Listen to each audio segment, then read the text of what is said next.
Pada saat baginda Nabi SAW akan meninggal dunia dan beliau lagi sakit keras, maka beliau keluar karena mendengar beberapa sahabatnya menangis terisak-isak, khawatir kalau beliau meninggal dunia. Maka beliau pun keluar, kemudian naik di atas mimbar semampu beliau. Setelah memuji Allah Subhanahu wa taala dan bersalawat untuk diri beliau sallallahu alaihi wasallam, maka beliau mengatakan, wahai sekalian manusia, fa inna mau'iduna haud. Wahai sekalian manusia, maknanya jangan kalian bersedih, karena pertemuan kita yang sebenarnya yang akan abadi itu bermula dari haudku nanti. Haud itu telaga beliau. Nabi SAW diberikan telaga oleh Allah dua, di mahsyar nanti namanya haud, dan nanti di surga namanya Kautsar, yang ada surah Al-Kautsar. Kata Nabi SAW, haudku nanti di mahsyar itu seluas pandangan mata. Dalam riwayat dikatakan antara Madinah sama Hajar, atau kurang lebih 1000 km perjalanan, dipenuhi dengan canteng-canteng seperti jumlah bintang di langit. Siapa yang minum darinya tidak akan pernah haus selamanya. Riwayat ini menggambarkan kepada kita bagaimana Nabi SAW memberikan kesadaran kepada para sahabatnya, jangan kalian sedih. Bagi teman-teman yang merasa sedih karena meninggal orang tuanya, meninggal kerabatnya, kehilangan sesuatu yang sifatnya duniawi ini, bagi seorang muslim itu adalah hal yang kecil. Kalau kerabat kita meninggal atau orang yang kita cintai, teman-teman sekalian, dia tidak hilang. Dia hanya mendahului kita menuju ke akhirat sana.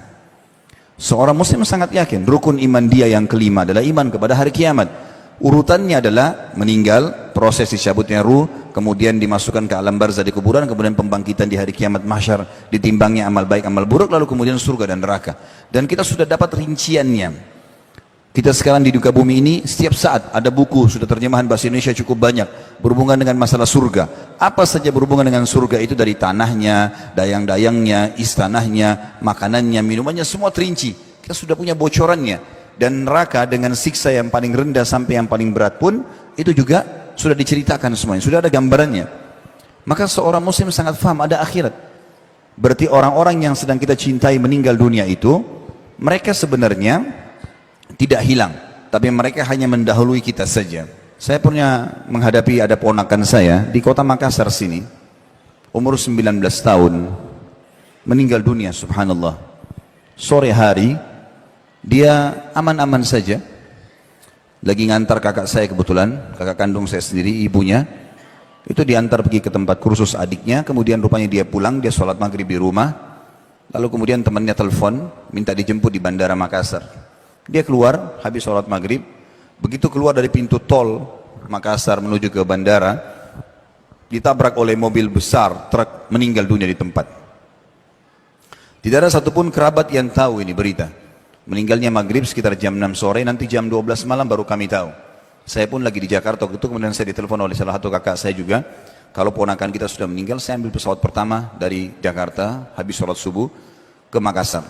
Begitu saya tiba di Makassar, di Panaku Kang Mas, tempat beliau, kemudian saya masuk, kerabat sudah mengatakan, kakakmu ini dari tadi malam gak bisa tidur, gak makan, selalu bangun, pingsan lagi, gak ada keluarga yang bisa hadapin. Maka saya dudukkan kakak saya bilang, kak duduk sebentar. Begitu boleh duduk, dan saya bilang, kebetulan anak ini bernama Hamdi, rahimahullah, sudah meninggal, ponakan saya. Lalu saya mengatakan, kalimat pertama saya, Hamdi ini tidak hilang. Itu bahasa saya pertama. Karena pemahamannya, kakak saya memahami anaknya sudah hilang. Hamdi ini tidak hilang. Kok bisa? Dia tiba-tiba duduk, lalu dia mengatakan, kok bisa? Bukan dia sudah meninggal? Saya bilang, iya. Sebagai seorang muslim, kita yakin dia tidak ada di depan mata kita sekarang, walaupun sudah dikubur, tapi kita sangat yakin akan bertemu di akhirat. Tidak mungkin tidak. Orang-orang yang meninggal terlebih dulu, seperti ibu kami sudah meninggal. Ada paman kami namanya Fulan, saya sebutin. Nama paman kita si Fulan, nama tante kita si Fulan, meninggal dunia semuanya. Toh juga mereka sudah menuju ke akhirat, dan kita sedang menuju ke sana.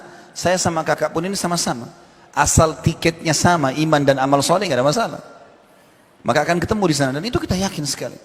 Sebagaimana dunia ini ada kehidupan akhirat di sana. Terbaik kita kerjakan sini, kita akan panen di sana.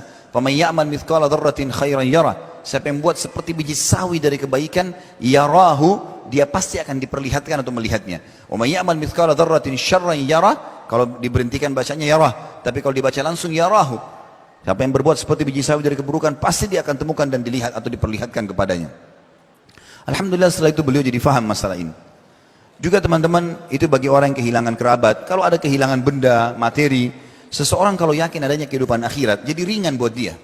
Karena dia berpikir, oh orang ini sekarang ambil benda saya tagih dia nggak mau kasih, saya akan ambil di akhirat. Tidak ada sesuatu yang luput.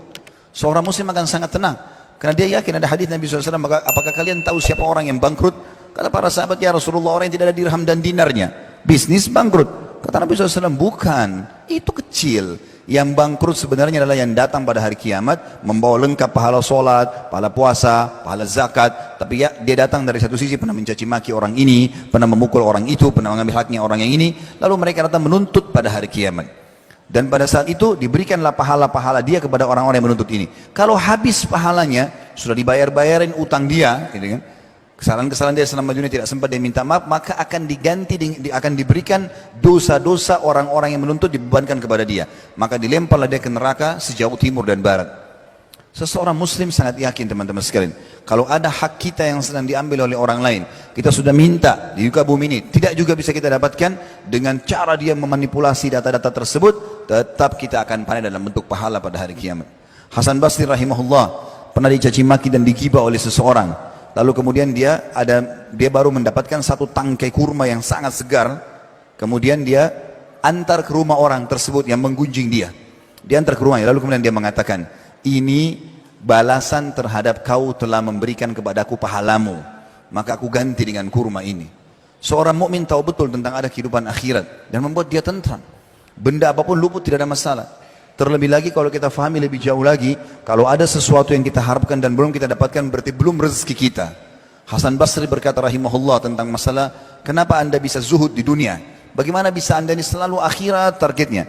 Dia mengatakan, karena saya sangat tahu kalau ya, Allah telah membagi rezeki dan tidak akan pernah rezekiku diambil oleh orang lain. Tidak ada ceritanya orang lain makan kemudian itu berarti punya saya yang diambil sama dia. Memang sudah rezeki dia. Dan aku selalu senang karena aku taat dan aku selalu patuh, karena aku tahu amal solehku tidak akan dikerjakan oleh orang lain, maka aku sibuk beramal soleh. Dan aku yakin Allah Tuhanku mengawasiku, maka aku tidak mau ya, bermasalah karena dia melihatku. Dan juga aku tahu kematian sedang menungguku, maka aku pun punya persiapan untuk menghadapinya. Nabi SAW juga mengingatkan kepada kita teman-teman, melalui dunia ini selain kita mengejar prestasi terbaik, boleh silakan cari rezeki halal, pasangan yang baik, keturunan yang banyak, coba kejar, tapi halal konsepnya. Juga kalau kita punya masalah-masalah, sebelum menuju kepada kematian, selesaikan semuanya. Nabi SAW waktu sakit keras setelah turun dari mimbar tadi, dalam lanjutan riwayat beliau kemudian memegang tongkatnya sambil berkata kepada para sahabat, siapa yang pernah aku sakiti, maka ini tongkatku, silakan pukul badanku. Siapa yang merasa hartanya pernah aku ambil, ini hartaku, ambillah sesuka kalian. Apa maksudnya? Nabi SAW mengajarkan kepada kita, jangan kau tinggalkan dunia sementara kau punya musuh-musuh. Karena ada hisab hari kiamat. Selalu ada hubungan dengan akhirat. Karena ini ada akhirat, hati-hati. Ada di sana, ya, di mana kita akan dihisab. Kata Ali bin Abi Thalib radhiyallahu anhu, dunia telah pergi. Tiap hari kita berjalan ini, hidup lagi besok pagi, sudah makin berkurang umur kita. Dan akhirat sedang datang. Dan dua-duanya punya anak-anak, maka jadilah diri kalian anak-anak akhirat. Ingatlah, di dunia amal tanpa hisab, tapi di akhirat hisab tanpa amal. Jadi selalu dihubungkan dengan masalah akhirat. Ingat, yang kau kerjakan sini akan kau tanggung jawabkan di sana nanti.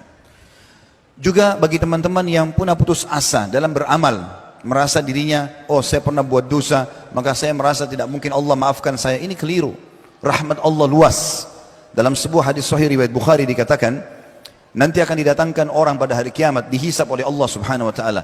Maka pada saat dipanggil namanya si fulan, majulah, maka dia menuju ke arsy Allah, akan dihisab oleh Allah subhanahu wa ta'ala. Maka mata semua menuju ke orang tersebut, lalu Allah menutupinya dengan cahaya. Di dalam hadis dikatakan, lalu tidak kelihatanlah dia oleh orang-orang yang lain. Lalu Allah bertanya kepadanya, hai fulan, bukankah kau telah bermaksiat kepadaku di waktu ini? Dia mengatakan iya. Bukankah kau telah begini dan begitu? Dia mengatakan iya. Dia akui semuanya.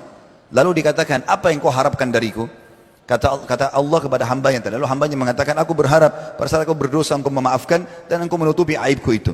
Maka kata Allah SWT, ketahuilah, aku telah memaafkan semua dosa-dosamu dan aku telah terima semua amal salihmu. Pergilah, ambil bukumu dengan tangan kananmu. Maka Allah Subhanahu Wa Taala rahmatnya luas sekali. Dalam sebuah hadis sahih dikatakan, Allah Subhanahu, kata Nabi SAW, Allah menciptakan 100 rahmat, kasih sayang. Satu diturunkan di muka bumi ini, diantaranya adalah hewan-hewan yang mengangkat kakinya supaya anaknya tidak keinjak, gitu kan? Atau kasih sayang ibu kepada anaknya, dan Allah masih menyimpannya 99 rahmat pada akhirat nanti. Ada lagi dihubungkan dengan masalah akhirat, rahmat Allah luas sekali. Orang yang malas bekerja, motivasinya besar sekali dalam Islam. Kata Nabi SAW, di muka bumi ini tanam untuk akhirat. Beliau mengatakan kalau seandainya di tangan kalian ada bibit tanaman dan kalian tahu besok kiamat, tetap tancapkan untuk mengejar, nanti akan ada nilainya di akhirat.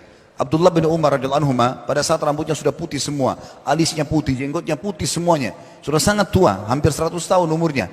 Kemudian dia pegang bibit pohon kurma. Pohon kurma mirip dengan pohon kelapa kalau kita, lama baru berbuah, gitu kan kalau masih kecil. Maka dia pun menancapkan, murid-muridnya lihat, lalu mereka bertanya, wahai Abdullah bin Umar, bagaimana kami memahami perilaku anda ini? Anda bukan menanam pohon yang sudah besar, tinggal panen, ini pohon masih kecil, anda sudah tua, mungkin anda tidak bisa menikmati. Maka jawaban dia sangat luar biasa. Dia mengatakan, kalau tidak saya nikmati, maka akan dinikmati oleh generasi yang datang setelahku. Artinya akan jadi pahala buat aku ini, enggak ada masalah. Jadi kalau motivasi seseorang akhirat, dunia ini akan dia lalui dengan sangat mudah, ringan bagi dia. Karena dia tahu di sana ada hisabnya. Dia akan terima semua amal yang dia kerjakan. Bahkan baginda Nabi SAW mengingatkan kepada kita, ketahuilah, seseorang dari kalian lebih dekat dengan surganya daripada tali sendalnya sendiri. Dan seseorang dari kalian lebih dekat dengan nerakanya daripada tali sendalnya sendiri. Gara-gara ada seorang sahabat meninggal dunia di perang Khaybar, kemudian dia baru masuk Islam, baru syahadat. Ya, lalu kemudian terbunuh. Kata Nabi SAW, siapa yang mau lihat penghuni surga yang belum pernah sujud sekalipun, ini orangnya. Baru syahadat lalu terbunuh, gitu kan? Lalu beliau mengatakan, ketahuilah surga lebih dekat kepada kalian daripada tali sendal kalian sendiri. Azan, sholat, makan, minum, pergaulan yang halal, udah istiqomah saja, nikmati yang halal, tinggalkan yang haram. Meninggal masuk surga. Buat masalah, gunjing orang, ghibah, ngambil haknya orang lain, ambil haknya ahli waris, ribut, bohong, dusta, menipu segala macam, mati masuk neraka. Begitu mudahnya orang masuk ke surga dan masuk ke dalam neraka. Dan itu pasti terjadi. Kita harus sadar teman-teman sekalian, kita akan melalui seperti yang dikatakan Hasan Basri, hai anak Adam, kamu sebenarnya di muka bumi ini seperti bilangan, angka. Kalau bertambah satu hari, begitu kau buka matamu di pagi hari, maka berkurang bilanganmu satu. Kita sedang menuju ke sana.